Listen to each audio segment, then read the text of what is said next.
What happens when you corner a predator and take away its claws? You discovered that the real weapon was never what they carried. It was who they were. In the remote mountains of Eastern Europe, 4 elite commandos learned this lesson in the most brutal way possible. They had 79 seconds to live, and they didn't even know it. The woman they captured seemed ordinary, middle-aged, tired, carrying an old hunting rifle through the forest. They stripped away her weapon, bound her hands, and smiled at their easy prize. But as the ancient saying goes, the most dangerous opponent is the one who has nothing left to lose.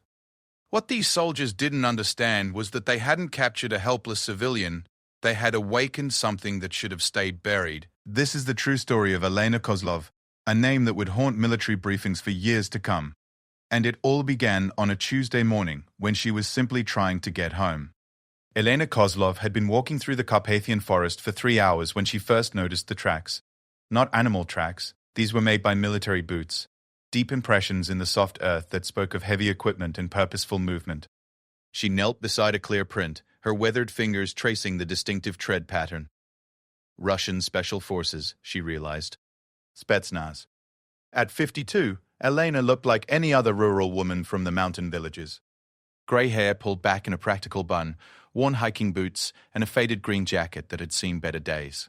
The old hunting rifle slung across her shoulder seemed almost too big for her small frame.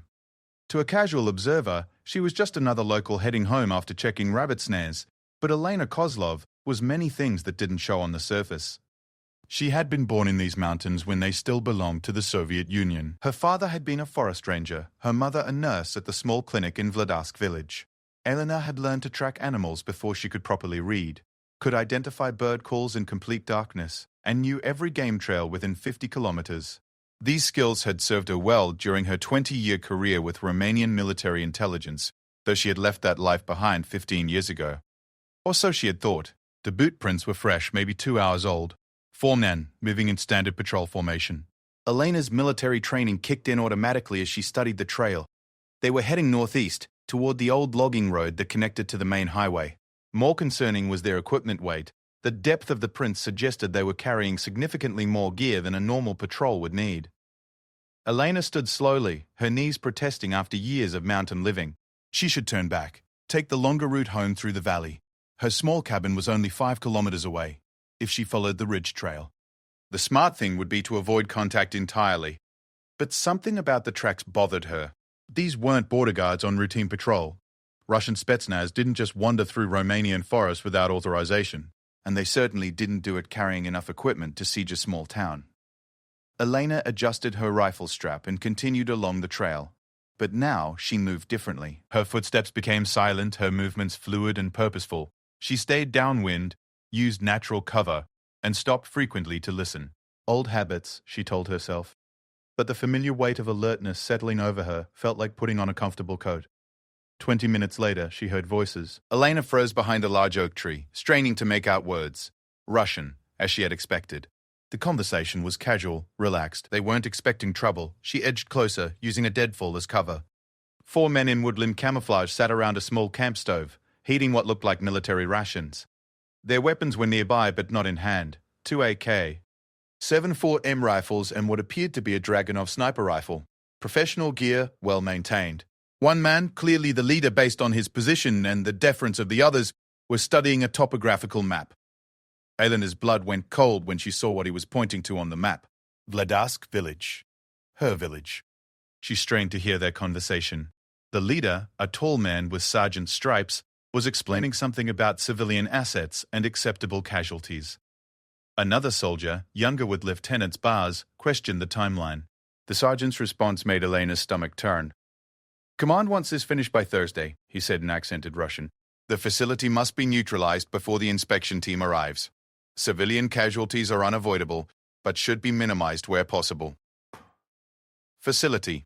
Elena knew exactly what he meant. 3 kilometers from Vladarsk village sat an abandoned Soviet-era research station. It had been decommissioned in 1991, supposedly cleaned and sealed. But Elena had always suspected there was more to the story. Why else would men like these be here? The lieutenant pulled out a tablet, showing what looked like building schematics. Thermal imaging confirms 17 civilians in the village. Most are elderly. We can use the main road approach, establish a perimeter, then move on the facility. No witnesses, the sergeant replied firmly. Moscow was very clear about that. Elena felt her training take over completely now. These weren't just soldiers on an unauthorized mission. They were planning to massacre her neighbors to cover up whatever was in that old research station. The 17 civilians the lieutenant mentioned included Maria Antonescu, who had taught Elena's children, old Gheorghe, who still brought her vegetables from his garden, a Postescu family with their 3 young grandchildren. She had to move. But 4 Spetsnaz soldiers with superior weapons and equipment weren't going to be stopped by one middle-aged woman with a hunting rifle.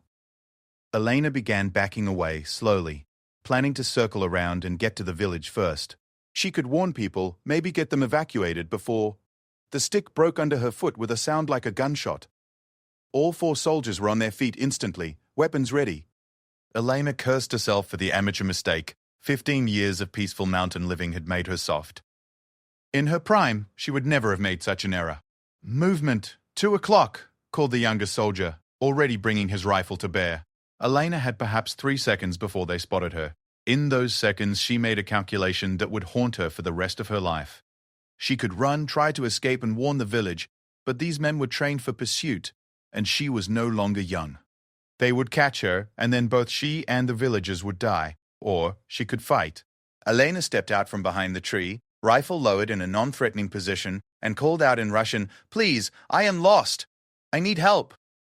The soldiers relaxed slightly but kept their weapons trained on her.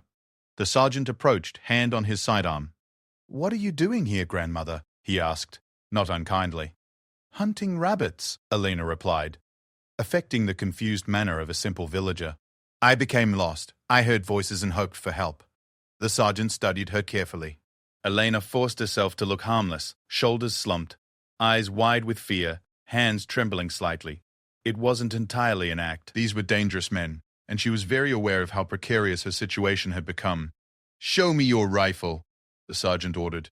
Elena hesitated, as any frightened civilian would, then slowly unslung the old hunting rifle and held it out. The sergeant took it, examined it briefly, then handed it to one of his men. "You cannot hunt here," he told her. "This is restricted area. We will escort you back to the road." Elena nodded gratefully, playing her role perfectly. But as they prepared to move, she noticed the younger soldier studying her boots. Military surplus, worn but still functional. Not the kind of footwear a simple village woman would typically wear. Their eyes met, and Elena saw the moment of recognition in his gaze. He had spotted the tell. "Sergeant," the young soldier said quietly, "her boots." The atmosphere changed instantly. The sergeant's hand moved to his sidearm while the other soldiers spread out, creating a crossfire pattern. Elena found herself surrounded by 4 professional killers who now suspected she was more than she appeared. "You know," the sergeant said conversationally, "most village women don't wear Garsmont tactical boots. Those cost more than most people here make in a month." Elena said nothing. The game was over. "Search her," the sergeant ordered. They found the small fighting knife in her boot, the compact binoculars in her jacket pocket, and most damning of all, the old military ID card she carried out of habit. The sergeant examined it with growing interest. Elena Kozlov, Romanian military intelligence, retired. He looked up at her with new respect and considerably more wariness. "What's a retired spy doing wandering around our operational area?" "I live here," Elena said simply. "This is my home." The sergeant studied the ID again, then pocketed it. "Not anymore." Vasily, restraints. As the soldier moved toward her with plastic zip ties, Elena made one last attempt. "There are innocent people in that village. Families. Children. Operational necessity," the sergeant replied. "You understand these things." Elena did understand. She understood that these men had been sent to eliminate evidence of whatever was in that research facility, and that everyone in Vladarsk village was now considered a security risk. She understood that her years of peaceful retirement were over. And she understood that if she was going to save her neighbors, she would have to become someone she had tried very hard to forget. The soldier named Vasily approached with the restraints, confident in his superiority. 4 armed men against 1 middle-aged woman. What could possibly go wrong? As the zip tie tightened around her wrists, Elena began counting. Not time. That would come later. She was counting weapons, distances, cover positions, and most importantly, the 17 seconds it would take for each of these men to die. They thought they had captured a harmless civilian. They were about to learn that some people never really retire from war. They just pause between battles. The youngest soldier was still watching her boots. Smart boy, Elena thought. Too bad for him that smart wasn't going to be enough. With her hands secured behind her back, Elena was forced to sit on a fallen log while the soldiers debated her fate. The sergeant, who had introduced himself as Kozian, was arguing with the lieutenant about protocol. Elena listened carefully while maintaining the appearance of a defeated prisoner. Command said no witnesses, the lieutenant insisted. She's military intelligence. Even retired, she's a security risk. She's also Romanian military, Kozin replied. Killing her could create diplomatic complications. Not if her body is never found, suggested Vasily, the soldier who had restrained her. He was cleaning his combat knife with casual efficiency. The fourth soldier, barely out of his teens by Elena's estimate, said nothing. He kept glancing at her nervously, as if expecting her to suddenly transform into a threat. His instincts were better than those of his more experienced colleagues. Elena used the time to study their positions and equipment. Kozin carried a Makarov pistol in a tactical holster, easy to access but secured with a retention strap. The lieutenant had an AKJR 74M with a full magazine, 30 rounds. Vasily preferred his knife but had a sidearm as well. The young soldier, who the others called Dmitri, carried the Dragunov sniper rifle and seemed to be their designated marksman. More importantly, Elena observed their psychology. Kozin was confident but cautious, a career soldier who had survived by being careful. The lieutenant was eager to prove himself, the kind of officer who followed orders without question. Vasily was a sociopath who enjoyed violence, while Dmitri was green and nervous. These assessments would determine who died first. The debate continued for several minutes before Kozian made his decision. We complete the mission first, then we deal with her. Victor, establish radio contact with base.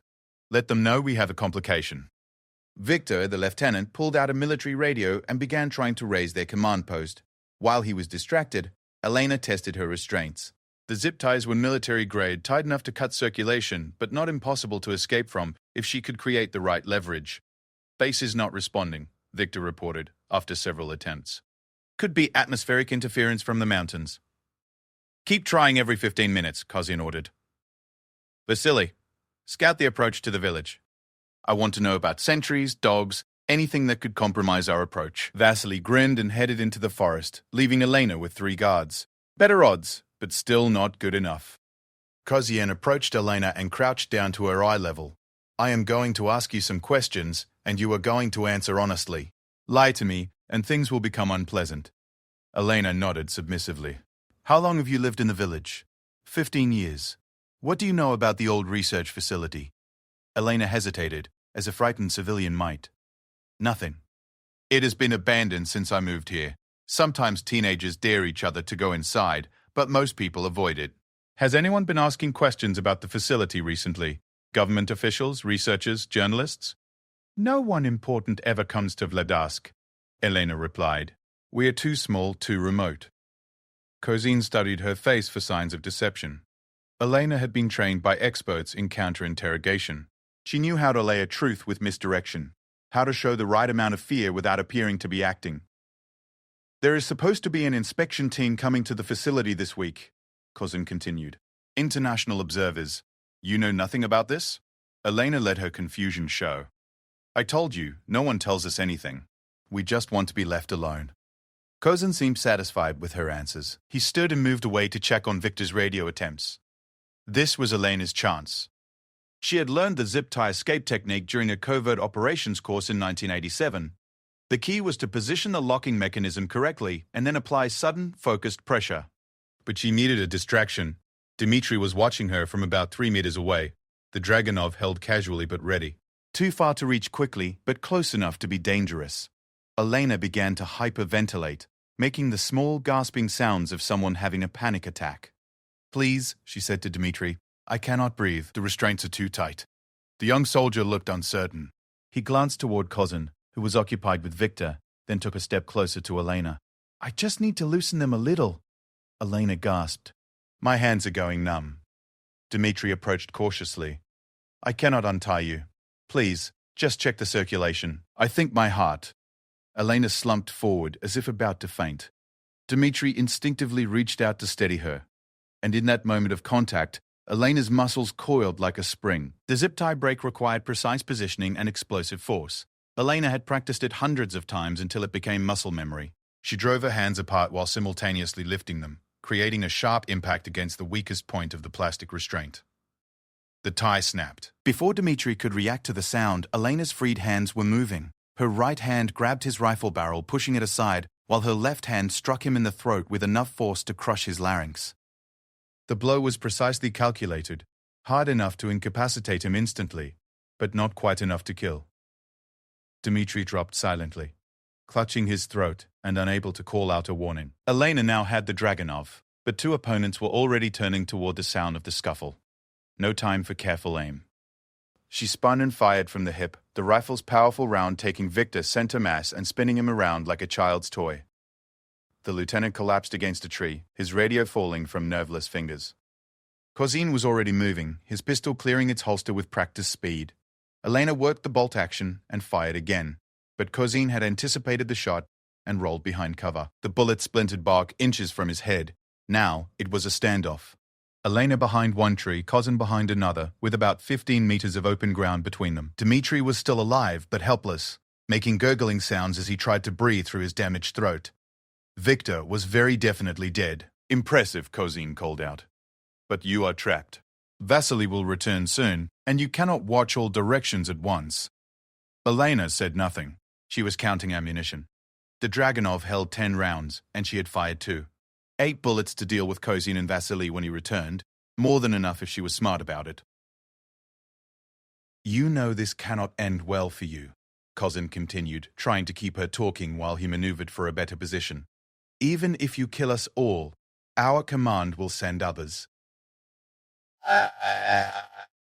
Your village is still doomed.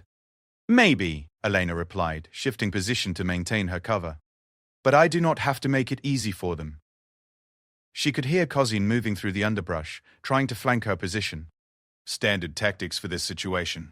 Elena had been in similar firefights during her intelligence career, though never quite under these circumstances. The sound of approaching footsteps announced Vasily's return. He would be coming from the direction of the village, which put Elena between 2 enemies. Time to change the dynamic.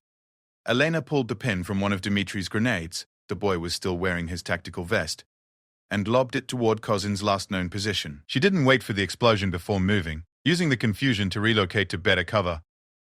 The grenade detonated with a sharp crack, sending shrapnel and debris flying. Kozin's pained shout confirmed it had found its target, though probably not fatally. Elena! Vasily's voice called from the forest edge. I know you can hear me. I have something that belongs to you. Elena risked a quick look and felt her blood freeze. Vasily had somehow circled around to the forest edge where Elena had left her pack. He was holding up her identification papers, including a photograph of her daughter and grandchildren who lived in Bucharest. Pretty family, Vasily called out. It would be a shame if something happened to them because of your poor choices here. Elena felt a familiar cold rage settling over her, the same emotion that had made her effective in intelligence work. These men had made 2 critical errors. First, they had threatened innocent people. Second, they had made it personal. You want to negotiate? She called back. Throw out the rifle and surrender, Vasily replied. Do this and your family remains safe. Continue fighting, and I make some very unpleasant phone calls. Elena pretended to consider this while studying the tactical situation. Kozin was wounded but still mobile, somewhere in the trees to her left. Vasily was at the forest edge, using her personal effects as leverage. Dmitri was out of the fight but still breathing.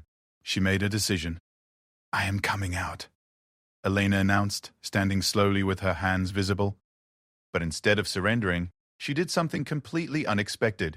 She threw the rifle not toward Vasily, but directly at Kozin's hiding place. The unexpected projectile crashed through the branches, causing the wounded sergeant to instinctively duck and reveal his position. Elena was already moving, diving toward Dmitri's position and the extra equipment he carried. Her hand closed on his sidearm just as Vasily realized he had been deceived. The Makarov pistol barked 3 times in rapid succession. Kozin, half emerged from cover and trying to sight his own weapon, took all 3 rounds center mass. He dropped without a sound. Vasily was shouting and firing wildly with his AK-7, 4M, but Elena had rolled behind a large boulder that provided solid cover. She could hear his bullets striking stone and wood, but none came close to her position. The automatic fire stopped as Vasily's magazine ran empty. Elena popped up during his reload and put 2 rounds into his chest before he could insert a fresh magazine. Vasily staggered but didn't fall immediately. These Russian operators were wearing body armor. Elena adjusted her aim and put the next shot through his throat. He dropped the rifle and fell to his knees, hands pressed to his neck as blood poured between his fingers. Elena approached carefully, weapon trained on the dying soldier. Vasily looked up at her with surprised eyes, as if he couldn't quite believe that a middle-aged village woman had just killed his entire unit. "You should have left my village alone," Elena told him quietly. Vasily tried to speak, but only managed bloody bubbles. He died 30 seconds later. Elena stood in the sudden silence of the forest, surrounded by 4 bodies and the smell of gunpowder. Her hands were steady, her breathing controlled. The muscle memory of violence had returned as if she had never left the intelligence service. She walked over to Dmitri, who was still alive, but fading rapidly from lack of oxygen. The young soldier's eyes followed her movement, wide with fear and the knowledge that he was dying. Elena knelt beside him. She could probably save him with emergency field medicine, but doing so would mean leaving a witness to report back to Moscow. A witness who could identify her and bring retribution down on her village. But looking into his terrified eyes, Elena saw herself at 19, young and full of certainty about right and wrong. This boy had made bad choices and followed evil orders, but he was still just a boy. She performed an emergency tracheotomy with Vasily's combat knife, opening Dmitri's airway and probably saving his life. Then she zip-tied his hands and feet with his own restraints. "You will live," she told him in Russian. "But you will forget everything you saw here. If you report this incident, if you mention my name or my village to anyone, I will find you. Do you understand?" Dmitri nodded frantically. Elena collected the soldiers' weapons, ammunition, and communication equipment. She also took their maps and any intelligence materials she could find. The radio was damaged, probably from Victor's fall, but she might be able to repair it. As she prepared to leave, Elena looked back at the scene. 4 Russian Special Forces soldiers eliminated in less than 3 minutes by a woman they had dismissed as a harmless civilian. The irony would be lost on their superiors, but Elena understood the lesson perfectly. Sometimes the most dangerous enemy is the one who looks like they pose no threat at all. And sometimes, retirement is just another word for dormancy. The mission wasn't over. She still had to deal with whatever was in that research facility, and she had to make sure no more soldiers came looking for their missing comrades. But for now, Elena Kozlov was back in the war business, and she was very, very good at it. Elena spent the next hour methodically processing the aftermath of the firefight. Years of intelligence training had taught her the importance of evidence control and operational security. Dead Russian soldiers in Romanian forest would create international incidents if discovered by the wrong people. She dragged the 3 bodies to a natural depression about 50 meters from the kill site, where seasonal flooding had carved out a deep hollow. Using Vasily's entrenching tools, she began the grim work of concealment. The mountain soil was rocky and difficult, but Elena had learned patience during her years in the field. Dmitri remained conscious but compliant, watching her work with the glazed expression of someone in severe shock. Elena had positioned him where he could see what she was doing to his dead comrades. The psychological impact was intentional. Fear was often more effective than violence for ensuring cooperation. "Where is your base camp?" Elena asked as she worked. Dmitri's voice came out as a harsh whisper through his damaged throat. 40 kilometers northeast. Abandoned logging station. How many more soldiers? 12. Plus command staff. Elena paused in her digging. 15 more Russian operatives, plus whatever support personnel they had brought. This was a much larger operation than she had initially realized. "What is the real mission?" she asked. Dmitri hesitated until Elena picked up Vasily's combat knife and began cleaning it with deliberate slowness. The message was clear. "Chemical weapons," he whispered. "Old Soviet stockpile hidden in the research facility. International inspectors are coming Thursday. We were supposed to eliminate the evidence." Elena felt her blood chill. Chemical weapons explained everything. Why Moscow was willing to massacre civilians, why they had sent Spetsnaz instead of regular military, why they were operating without official authorization.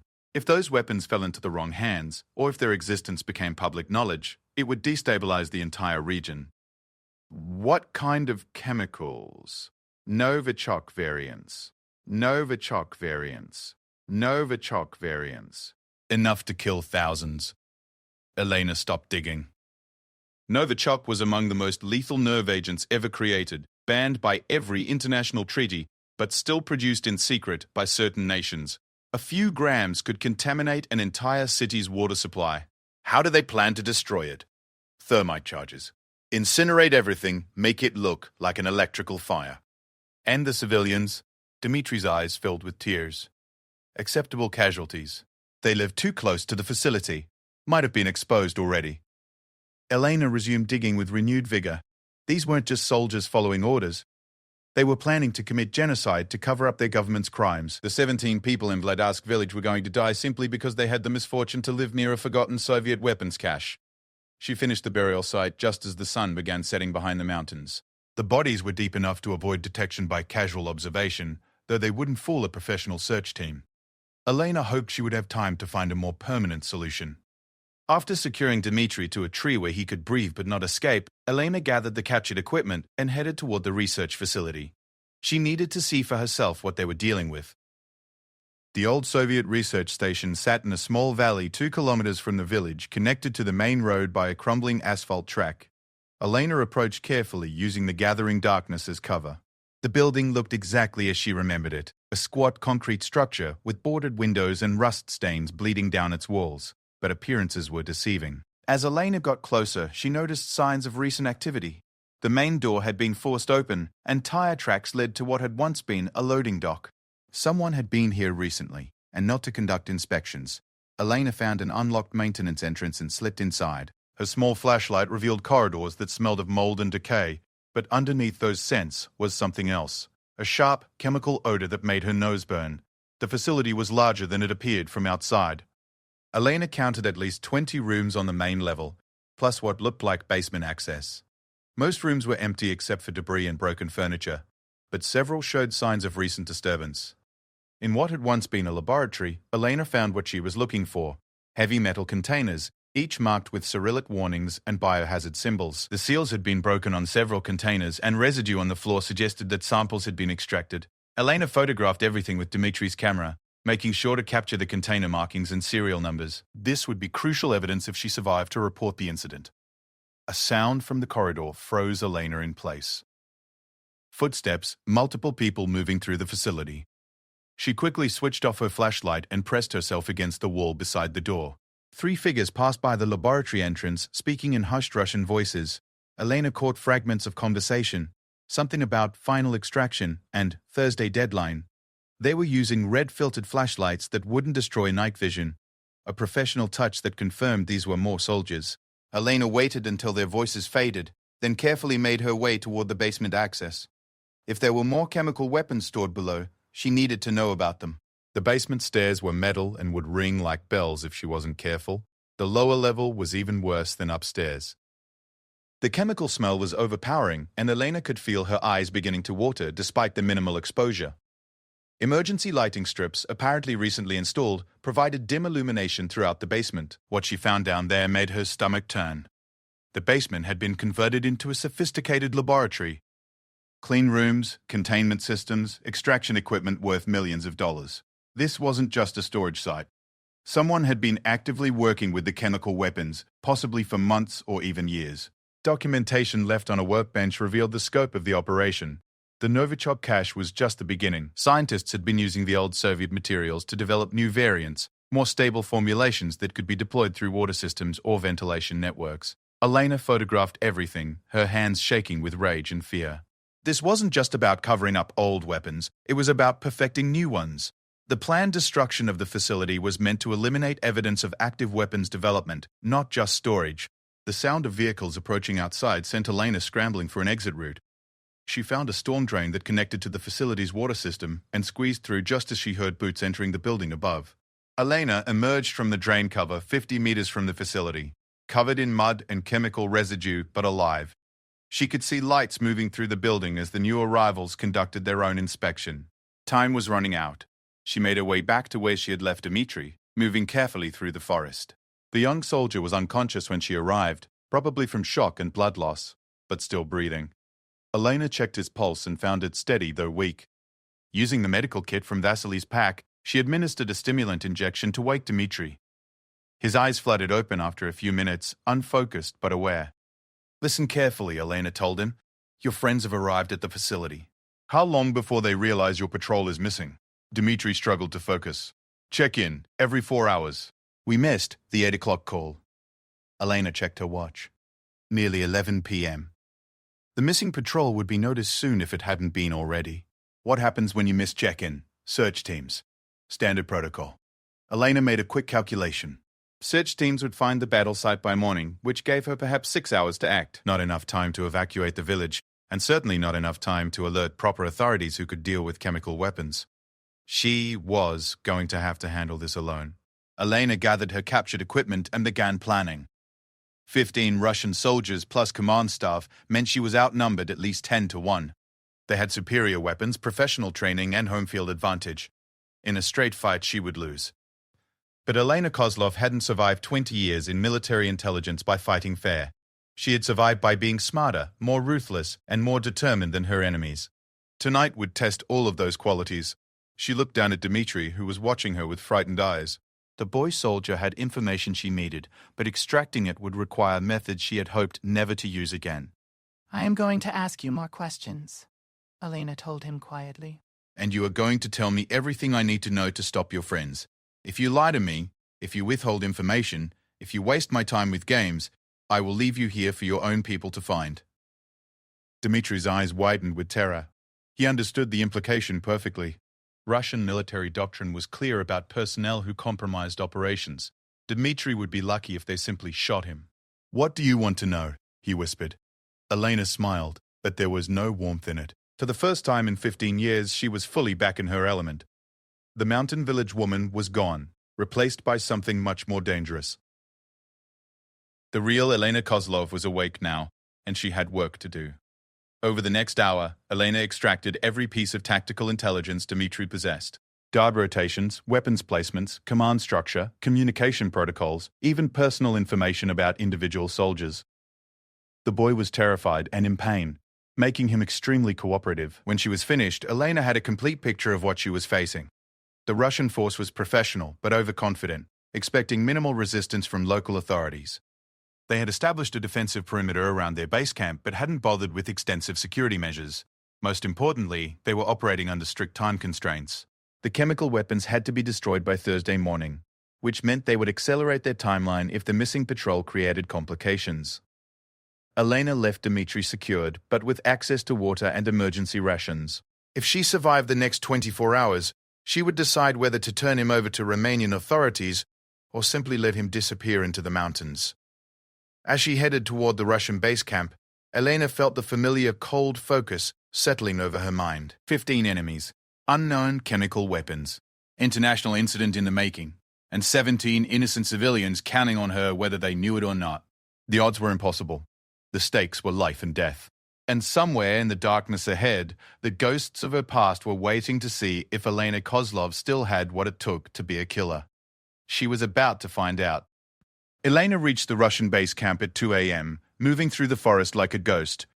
Dmitri's information had been accurate. The abandoned logging station sat in a natural bowl surrounded by hills, with only 2 viable approaches. The Russians had chosen their position well. She spent an hour conducting surveillance from an elevated position, using Dmitri's binoculars to map the enemy positions. 12 soldiers plus 3 officers, exactly as reported. They had established a professional defensive perimeter, with overlapping fields of fire and clear communication lines between positions. But they had also made one critical error. They had positioned their camp for defense against external threats, not internal ones. Elena began planning an infiltration that would turn their own defensive positions against them. The base camp consisted of 4 large military tents arranged around a central communications post. Vehicle park held 2 UAZ trucks and what looked like a mobile laboratory unit. Sentries walked regular patterns that Elena timed precisely. A patrol passed any given point every 12 minutes. Elena noted several tactical advantages. The camp's generator provided electrical power but also created noise that would mask her movement. Their communications array was sophisticated but centrally located, making it vulnerable to single-point failure. Most importantly, their weapons and ammunition were stored in a central armory tent rather than distributed among individual positions.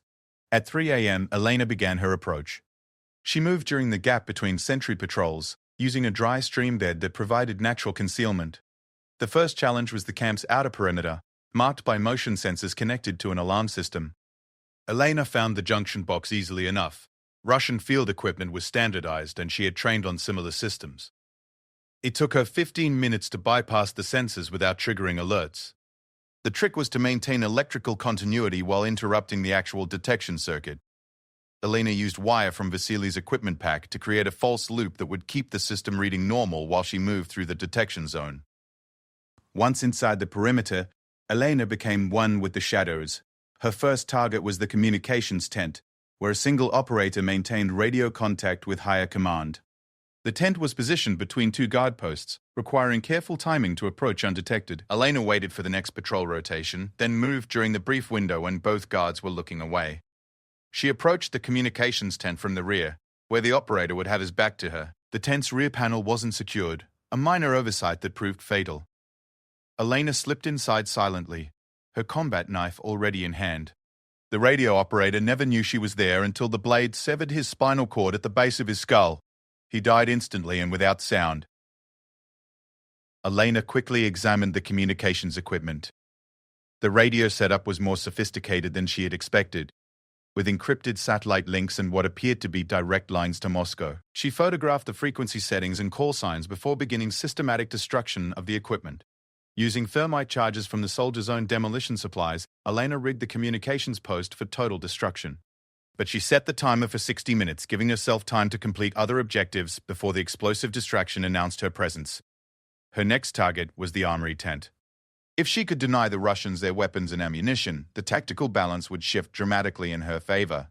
But the armory was located in the center of camp, between the officers' quarters and the main command post. Elena studied the layout for several minutes before spotting an opportunity. The mobile laboratory unit was parked directly adjacent to the armory tent, and its bulk would provide concealment for her approach. More importantly, the lab unit was connected to the camp's electrical grid, offering another sabotage opportunity. She moved between the vehicle park and the laboratory unit, staying low and timing her movement to avoid the roving patrols. The electrical panel for the lab unit was externally mounted, another security oversight that Elena exploited. Instead of simply cutting power, Elena rewired the electrical feed to create a massive overload.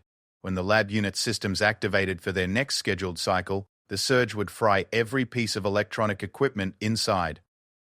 Given that they were working with chemical weapons, this could prove extremely disruptive to Russian operations. The armory tent presented a different challenge. 2 guards were stationed at its entrance, alert and properly positioned. Elena couldn't approach directly without being seen, and she couldn't eliminate both guards simultaneously without raising an alarm. Instead, she created a distraction. Using a small explosive charge, Elena rigged a delayed detonation at the far end of camp near the vehicle park. The blast wouldn't cause serious damage, but it would draw attention and potentially pull guards away from their posts. While waiting for her diversion, Elena positioned herself with clear lines of sight to both the armory guards and the officers' quarters. When the explosion came, she would have seconds to act before the entire camp went on high alert. The charge detonated at exactly 4 a.m., with a sharp crack that echoed through the valley. Both armory guards immediately turned toward the sound, automatically moving away from their posts to investigate. Elena was already moving. She reached the armory tent entrance in 5 seconds, slipped inside in 2 more, and began her work immediately. The tent contained enough weapons and ammunition to equip a small army. A K-74M rifles, RPG launchers, heavy machine guns, and cases of various explosive devices. Elena didn't try to steal weapons. Instead, she sabotaged them. Using her combat knife, she scored the firing pins on a dozen rifles, making them likely to explode if fired. She loosened the fuses on several grenades to minimum settings, turning them into immediate hazards for anyone who pulled the pins. Most effectively, she introduced water into the ammunition supplies, which would cause misfires and jammed weapons at critical moments. The sabotage took 8 minutes, and Elena could hear the guards returning to their posts. She exited through the tent's rear panel just as voices approached the front entrance. Now came the most dangerous part of her plan. Elena had to reach the officers' quarters and eliminate the command structure before someone discovered the communications blackout or the sabotaged equipment. 3 officers against 1 middle-aged woman, but Elena had advantages they didn't expect. The command tent was larger than the others and positioned to provide oversight of the entire camp. Elena could see lights inside and shadows moving against the canvas walls. At least 2 officers were awake, probably reviewing plans for the next day's operations. Elena approached from the blind spot behind the tent's command post, where maps and planning materials were mounted on portable boards. Through a gap in the canvas, she could see inside clearly. 3 men sat around a folding table, studying building schematics that Elena recognized as the research facility. The senior officer, a colonel based on his insignia, was explaining assault procedures while his 2 subordinates took notes. They were planning to hit the facility and the village simultaneously at dawn. Civilian casualties are acceptable, the colonel was saying. Moscow's priority is eliminating all evidence of the weapons program. Witnesses are a luxury we cannot afford. Elena had heard enough. She pulled the pin on one of Dmitri's grenades, cooked it for 3 seconds to eliminate any chance of escape, then rolled it through the tent's entrance. The explosion killed all 3 officers instantly and destroyed most of their operational plans. But it also announced Elena's presence to the entire camp with unmistakable clarity. Shouts erupted from positions throughout the camp as the remaining soldiers scrambled to respond. Elena was already moving, using the confusion to relocate before return fire could find her position. The camp's lighting system worked against the defenders now. There were illuminated targets while Elena remained in darkness beyond the perimeter. She had positioned herself on high ground with clear sight lines to most of the camp, and the soldiers had no idea where the attack was coming from. Elena began systematic elimination of targets, using the captured Dragunov to engage enemies at distance. The rifle's powerful rounds punched through tent walls and light cover, dropping soldiers who thought they were safely concealed. Her first shot took out the soldier trying to restart the destroyed communications equipment. Her second eliminated a machine gunner who was setting up a defensive position. Her third and fourth shots targeted soldiers attempting to coordinate a response to the grenade attack. But Elena's position was revealed by muzzle flash, and the surviving Russians quickly organized return fire. Bullets cracked through the air around her position as she rolled away from her shooting spot. Elena had perhaps 30 seconds before the Russians organized a proper counterattack. Time for one more sabotage mission.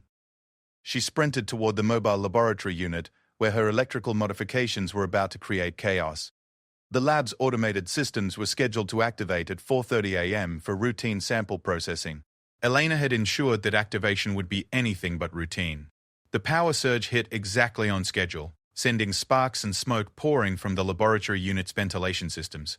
Emergency alarms began screaming as automated containment protocols activated, sealing the lab and flooding it with neutralizing gases. More importantly, the electrical failure cascaded through the camp's power grid, plunging most of the installation into darkness. The Russians had backup lighting, but the sudden transition from bright illumination to partial darkness destroyed their night vision and left them temporarily blind. Elena used those crucial moments to relocate again, this time moving to a position where she could observe the entire camp layout. She counted muzzle flashes and estimated remaining enemy strength at 8 soldiers, all now effectively pinned down by sniper fire from an unknown position. The Russians were professional soldiers, but they were also trapped in an impossible tactical situation. Their communications were destroyed, their commanding officers were dead, their weapons and ammunition were sabotaged, and they were taking accurate fire from a concealed position they couldn't locate. Elena could have picked them off one by one, but she needed at least some of them alive for interrogation. There might be other chemical weapon sites, other operations in progress, that pose threats to civilian populations. She called out in Russian, her voice carrying clearly across the valley. You are surrounded and outnumbered. Your mission has failed. Surrender now, and you will live to see morning. The response was immediate and predictable, concentrated automatic fire toward her voice position. But Elena had moved again before speaking, and the bullets struck empty forest. I am not unreasonable. Elena continued from her new position. I understand you are following orders, but your commanding officers are dead, your communications are destroyed, and your weapons are compromised. Further resistance serves no purpose. One soldier, apparently more sensible than his colleagues, called back, Who are you? What do you want? I want to prevent mass murder, Elena replied honestly. Your mission was to destroy evidence of chemical weapons development and eliminate civilian witnesses. I cannot allow this to happen. You are 1 person against 8 soldiers, the voice responded. Even if you kill some of us, the others will complete the mission. Elena smiled grimly in the darkness. Time for a demonstration of her capabilities. She had saved the communications tent's thermite charge for this moment. The explosion lit up the night sky with brilliant white flame, destroying the last vestige of the Russians' command and control capabilities. The message was clear. Elena could strike anywhere, at any time without warning. 7 soldiers, Elena corrected. And that number will continue to decrease until you surrender or until dawn arrives and I am forced to protect my village by any means necessary.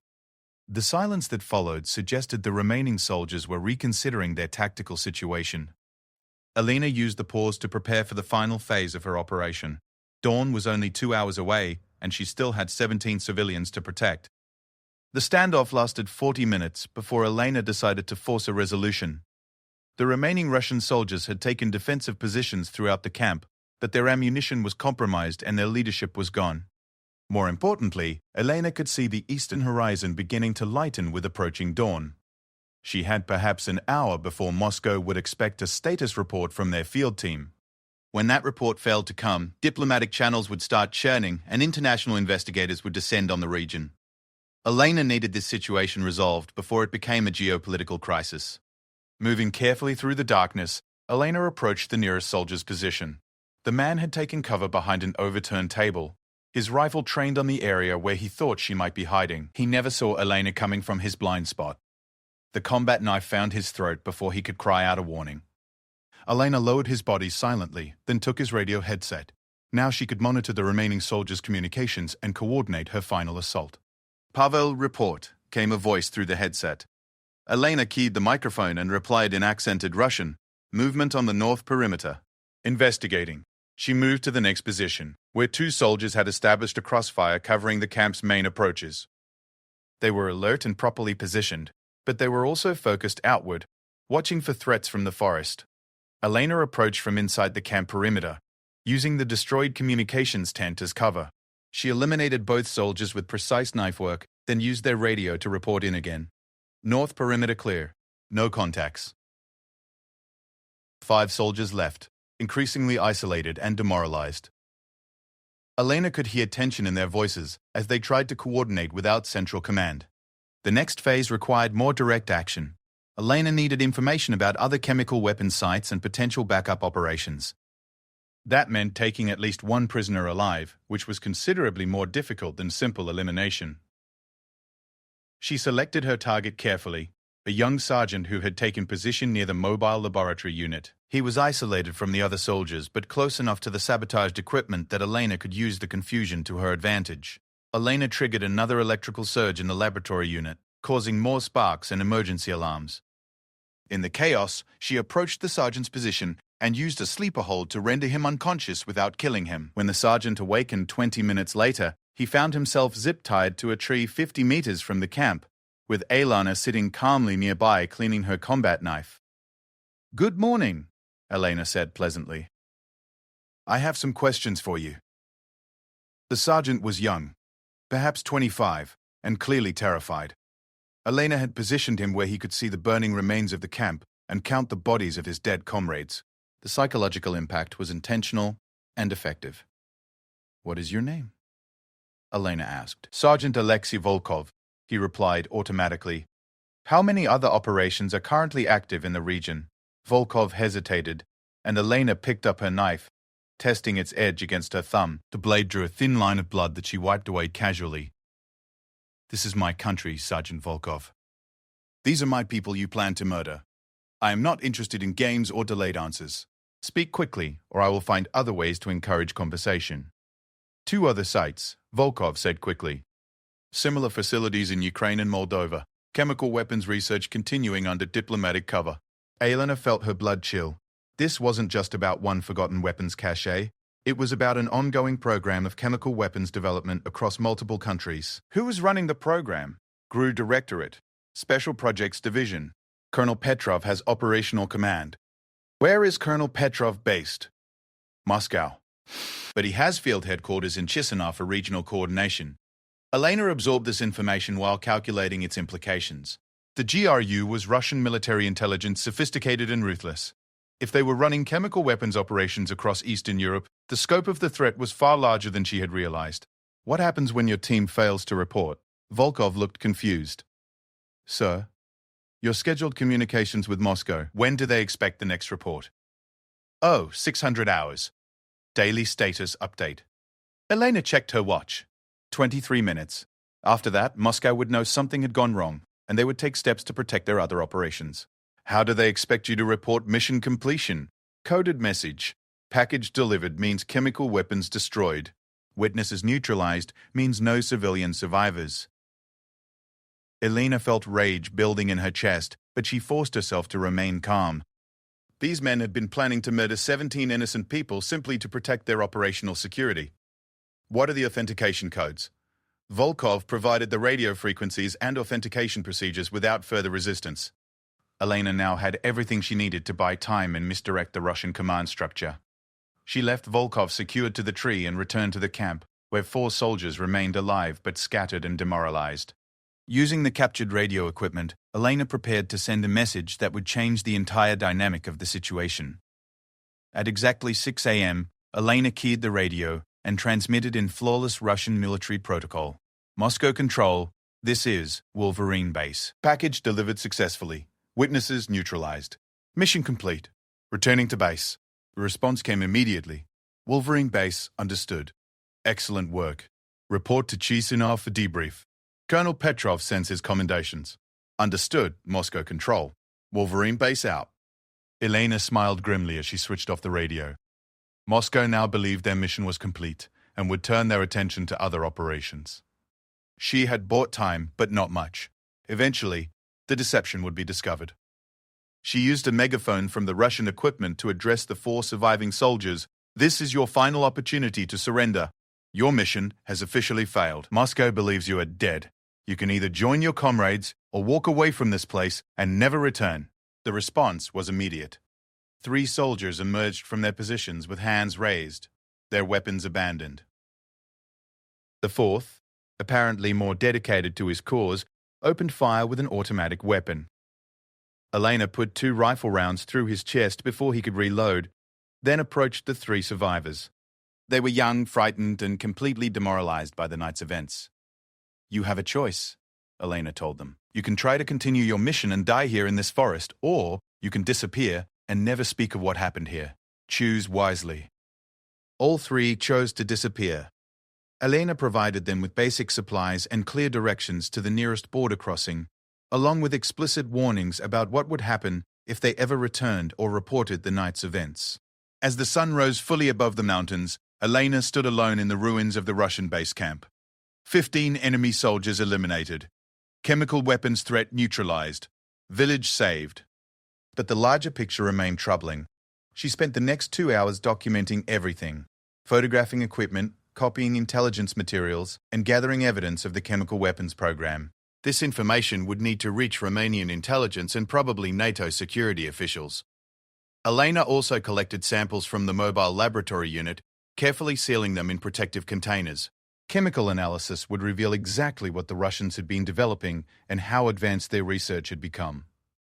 The hardest task was dealing with the bodies. 15 dead Russian soldiers would create massive diplomatic complications if discovered by the wrong people. Elena made the difficult decision to bury them in the forest, far from any location where they might be accidentally discovered. By noon, all evidence of the Russian operation had been either destroyed or concealed. Elena had created a cover story that would satisfy casual investigation: a gas explosion at the abandoned logging station, followed by a forest fire that consumed most of the evidence. She returned to where she had left Dmitri and found the young soldier conscious but weak. Elena provided medical attention and basic supplies, then gave him the same choice she had offered his surviving comrades. You can report this incident and spend the rest of your life looking over your shoulder, Elena told him, or you can disappear and find a new life somewhere far from military service. Your choice. Dmitri chose to disappear. Elena provided him with civilian clothes and enough money to reach a major city where he could blend into the general population. Finally, Elena returned to Vladarsk village, arriving just as the evening church bells were ringing. She found her neighbors going about their normal routines, completely unaware that they had been hours away from mass murder. Maria Antonescu was tending her garden. Old Georgi was repairing a fence post. The Popescu children were playing soccer in the small plaza near the church. 17 people living their ordinary lives, never knowing how close they had come to being classified as acceptable casualties in someone else's war. Elena sat on her cabin's front porch that evening, watching the sunset paint the mountains in shades of gold and purple. She had saved her village and potentially prevented a chemical weapons catastrophe, but the victory felt incomplete. Somewhere in Moscow and Chisinau, Colonel Petrov was continuing his operations. Other villages near other forgotten weapon sites remained in danger. The threat Elena had neutralized was just one small piece of a much larger puzzle. She pulled out the intelligence materials she had captured and began studying them by lamplight. Phone numbers, operation codes, facility locations. Elena Kozlov might have retired from the intelligence business, but the intelligence business apparently wasn't finished with Elena Kozlov. Over the next several days, Elena made a series of carefully placed phone calls to contacts she hadn't spoken with in 15 years. Romanian intelligence, NATO security officials, international weapons inspectors. The information she provided would trigger investigations across 3 countries and ultimately lead to the exposure of the entire chemical weapons program. Colonel Petrov was arrested 6 months later at Zurich airport, carrying documents that confirmed the scope of Russian illegal weapons development. The facilities in Ukraine and Moldova were raided simultaneously by international teams, preventing potential catastrophe in multiple locations. The official investigation concluded that a gas explosion at an abandoned logging station had accidentally revealed evidence of forgotten Soviet-era weapons storage. The heroic actions of an unnamed local informant had prevented these dangerous materials from falling into terrorist hands. Elena Kozlov was never mentioned in any official report. 3 weeks after the incident, Elena received an unexpected visitor. A middle-aged man in an expensive suit knocked on her cabin door one morning, carrying credentials that identified him as a Romanian intelligence officer. "Kozlov," he said politely. Elena invited him in for coffee, curious about what her former colleagues had told their current counterparts. "You have been very busy recently," Stănescu observed, studying her small cabin with professional interest. "I live quietly," Elena replied. "I tend my garden and sometimes hunt rabbits." Stănescu smiled. "Of course. And sometimes you prevent international incidents and save civilian lives. Quite remarkable for someone who tends gardens." Elena said nothing, waiting for him to reveal his purpose. "We have a problem," Stănescu continued. "Several problems, actually. International terrorism, chemical weapons trafficking, state-sponsored violence against civilians. We could use someone with your particular skills and experience." "I am retired," Elena said firmly. "Are you?" "Because our analysis suggests that Elena Kozlov, retired intelligence officer, eliminated 15 Russian Special Forces soldiers in a single night using nothing but captured equipment and superior tactics. That doesn't sound like retirement to me." Elena considered this for a long moment. She had spent 15 years trying to live peacefully, but the events of the past weeks had reminded her of something important. Some people couldn't just walk away from the war. Some people were called to stand between innocent civilians and the wolves who would devour them. "What kind of problems?" Elena asked. Stănescu's smile widened. "The kind that require someone who can eliminate 4 commandos in 79 seconds. Elena looked out her window at the mountain she had called home for 15 years. Somewhere out there, other Colonel Petrovs were planning other operations against other innocent civilians. Somewhere out there, other villages needed someone to stand watch against the darkness.